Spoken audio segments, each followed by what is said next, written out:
You have to stay home while we go on our family trip because it's more fun without anyone else there, my mother-in-law said happily on the phone. I might bring you back a souvenir if I remember. I was supposed to go on this trip with my in-laws and my husband, but now they were leaving me behind. Ever since I married her son, my mother-in-law, who really loves him, never misses a chance to say something mean or bother me.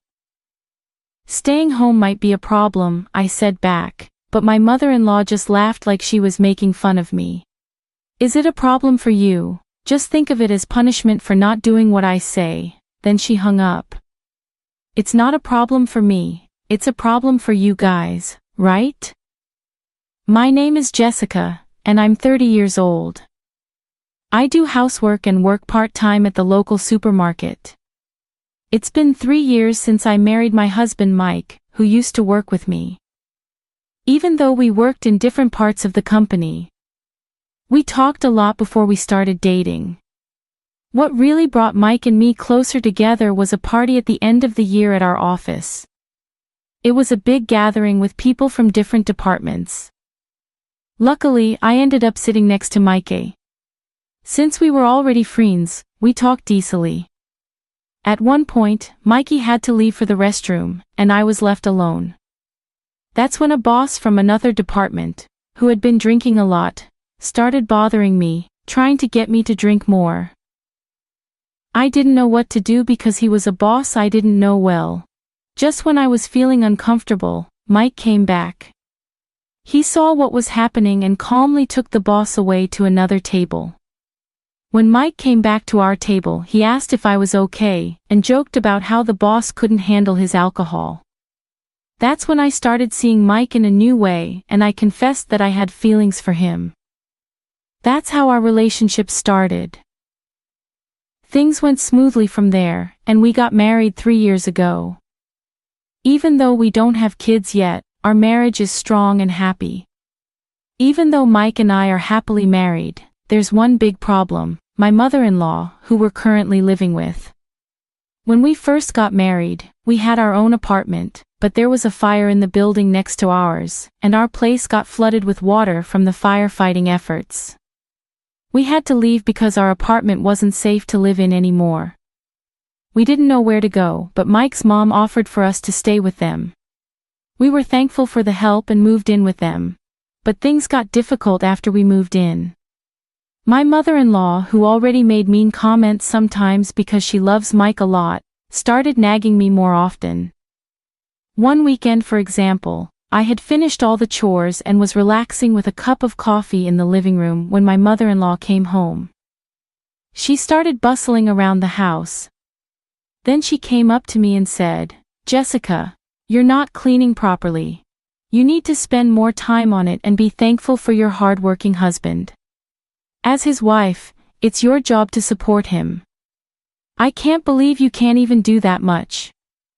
If you're not happy, then you should leave right now." Honestly, I felt frustrated, thinking, here we go again. My mother-in-law constantly criticized me, and it seemed like it happened almost every day. I figured the only reason she agreed to let us stay with them was because she wanted to be close to her son, Mike, again. My presence as his wife probably just annoyed her. "Mom, please don't be so hard on Jessica," Mike stepped in. "But there's some truth to what you're saying. Even though she works part-time, she shouldn't slack off on chores."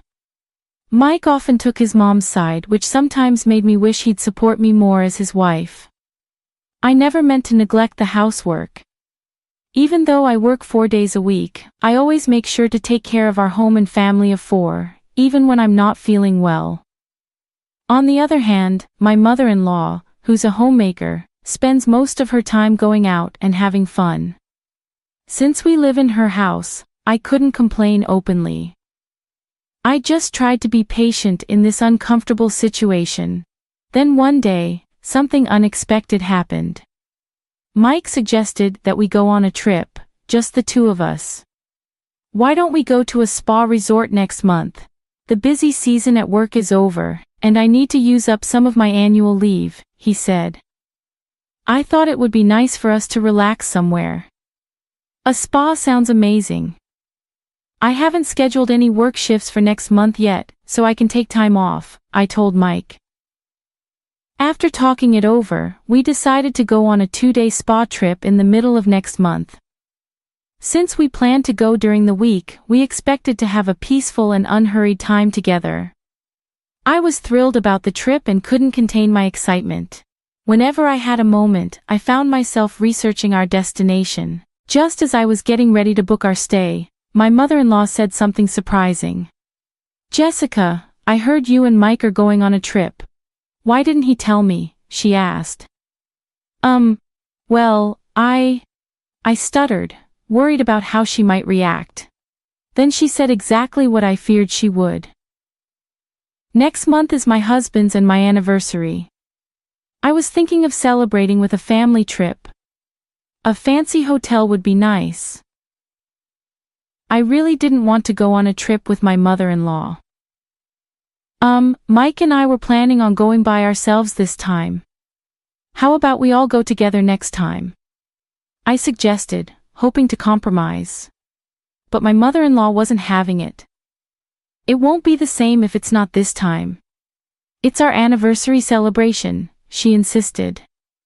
Just as I was about to respond, Mike walked in from work. "Welcome home, Mike. We were just talking about the trip," my mother-in-law said enthusiastically. "Oh, I'm excited," Mike said, seeming to agree with his mom. I wondered how she found out about the trip, but it seemed like Mike might have told her. Mike noticed my look and seemed a bit uneasy. "Mom's really excited, so let's postpone our trip for another time. It'll be more fun if we all go together," Mike suggested, with Mike and his dad agreeing. I couldn't refuse going on the trip with all of us. "Okay, next time it'll just be us, I promise," Mike said, looking relieved when I reluctantly agreed.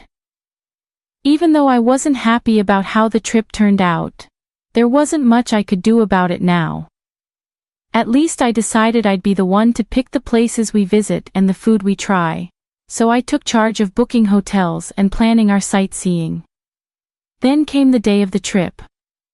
I had packed everything the day before, so the plan was to wake up an hour before leaving, enjoy breakfast, and then head out. When my alarm went off, I stretched and called out for Mike, noticing he wasn't beside me. Then it hit me, he wasn't anywhere in the house. Could it be? I dialed my cell phone, but there was no answer. When I called my mother-in-law's phone, she picked up right away. "Oh, Jessica dear, what's up?" "Mike can't talk right now because he's driving," she said casually. "Where are you guys?" I asked, feeling a sinking sensation. My mother-in-law responded casually. "Isn't it obvious? We're on a family vacation. It wouldn't be a proper family trip with an outsider like you, so you'll have to stay home.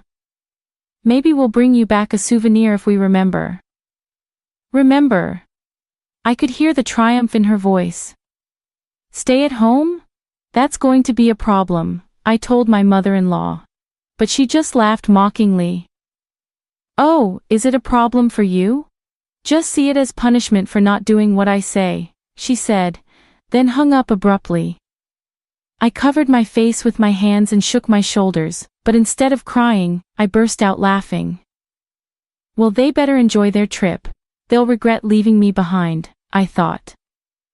I quickly went online and booked a nice hotel in the tourist spot we were supposed to visit today. Then I made a reservation at a restaurant where I could enjoy a delicious dinner just for myself. After quickly getting ready and having breakfast, I felt ready to have some fun. "All right, time for a good time," I said to myself as I grabbed my luggage and hopped on the train.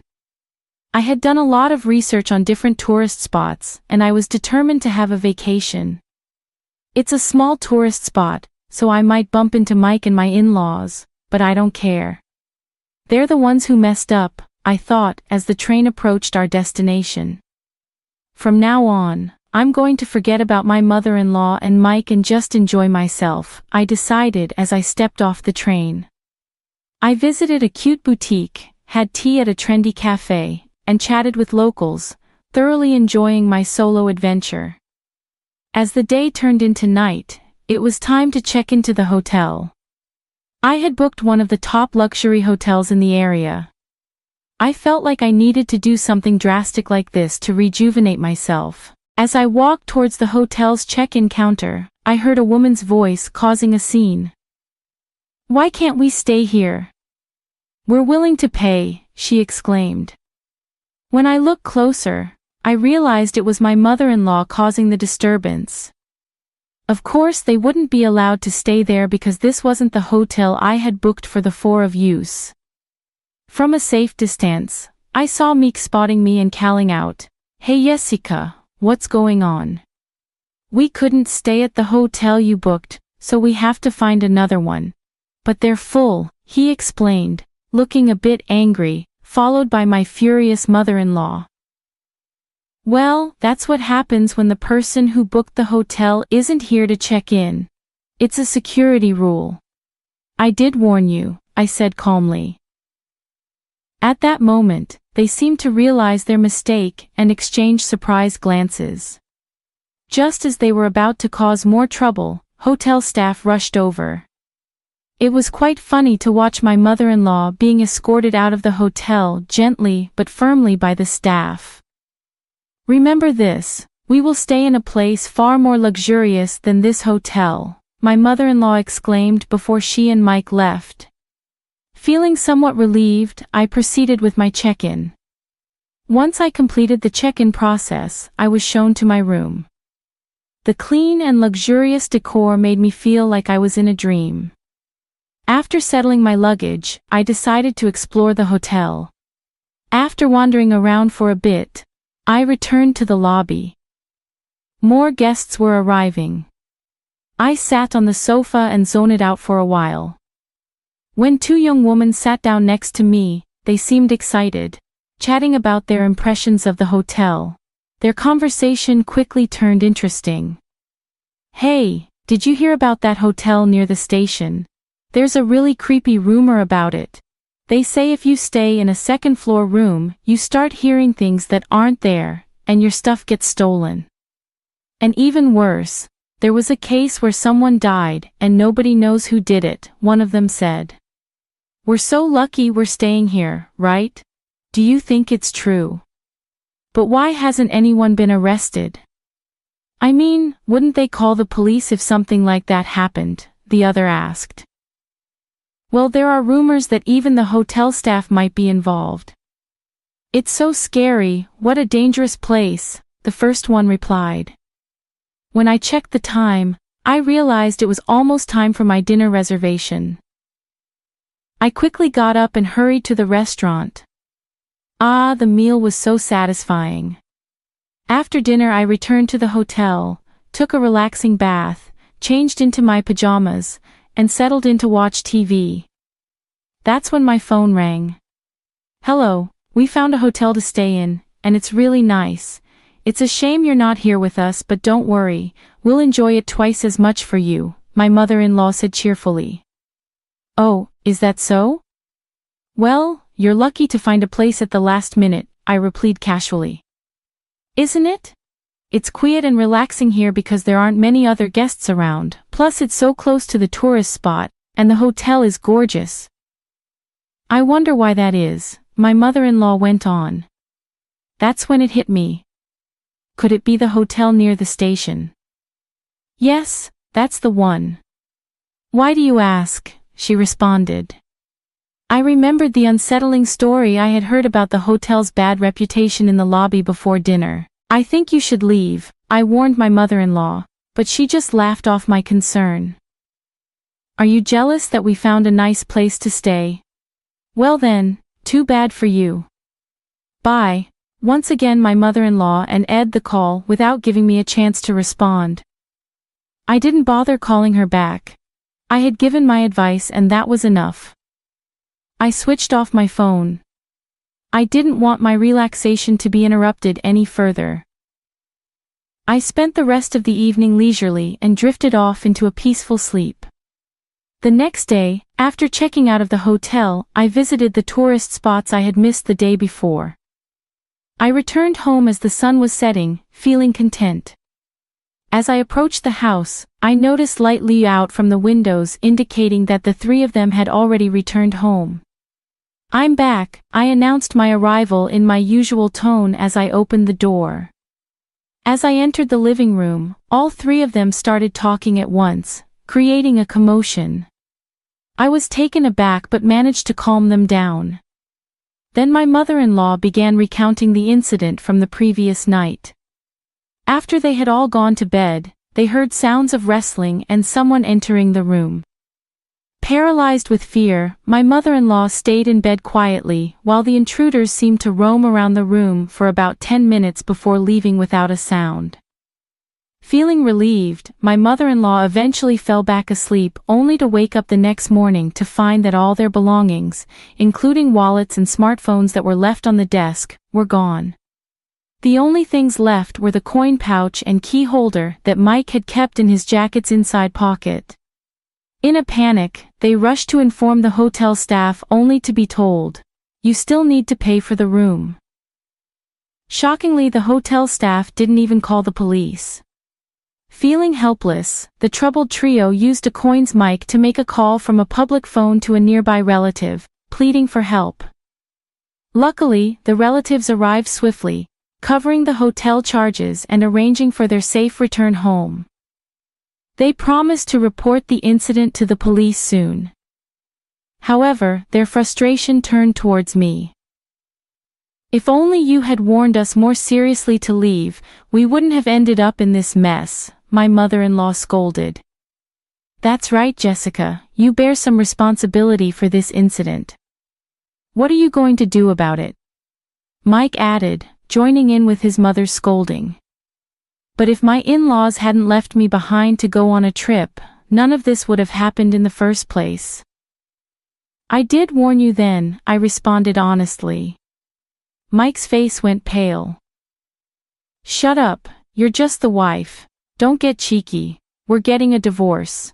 I can't put up with you anymore," he declared firmly. I was stunned into silence. I quietly went to our bedroom, retrieved something from the cabinet, and returned to the living room to show it to Mike. "Divorce? Fine by me. I don't need a husband who won't stand up for his mistreated wife," I declared firmly. Mike's face went pale. What I had brought out were the divorce papers I had asked a lawyer to prepare. I had been getting ready for this possibility. "Maybe we should take some time to think about it," Mike stammered. But my mother-in-law saw an opportunity to push Mike towards the divorce. "You should just get rid of such a terrible wife now. Your mom will find you someone better," he urged. Unable to go against his mother's wishes, Mike eventually agreed to the divorce.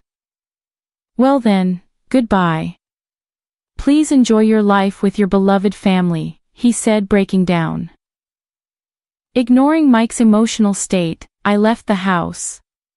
Later, through my lawyer, I submitted the divorce papers, and the divorce was finalized despite Mike's attempts to reconcile. I ignored them all. Meanwhile, my mother-in-law, who had succeeded in getting rid of me, seemed happy for a while. But her joy didn't last long. The news of the divorce and the end of their living together spread throughout the neighborhood.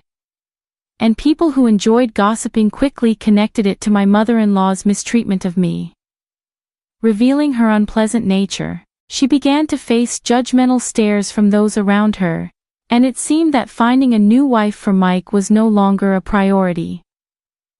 I returned to my hometown and was able to find a new job thanks to a friend's recommendation. After everything I've been through, I have my fill of marriage for now.